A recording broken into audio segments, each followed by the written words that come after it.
भैया अरे सुनी औरनिया पंचायत में कैले बड़े काम हो जानो ताई हवा के जनता तमाम हो इनका जैसन केहू ईमानदार ना होई ईमानदार ना होई ए भैया सब कोई विकास कुमार ना होई सभे मुखिया विकास कुमार ना होई भैया सब कोई विकास कुमार ना होई बुझला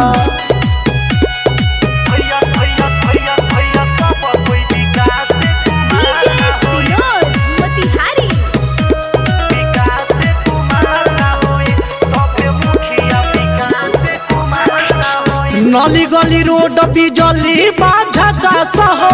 भैया विकास पूरा कैले भी सवास हो और अन्य पंचायत जय जय बोलता है भैया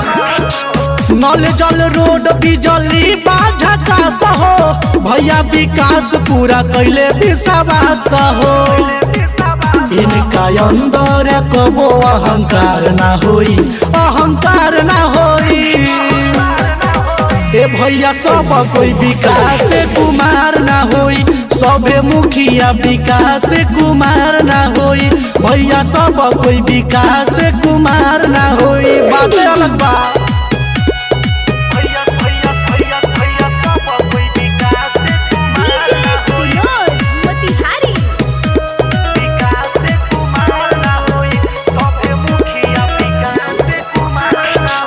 सेवा में हाजिर रहेले हरदम हो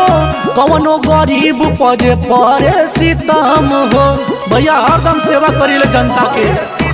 हाँ सेवा में हाजिर रहेले हरदम हो कवनो गरीब पजे परे सितम हो कहे पवन ही मानसू अत्याचार ना होई अत्याचार ना होई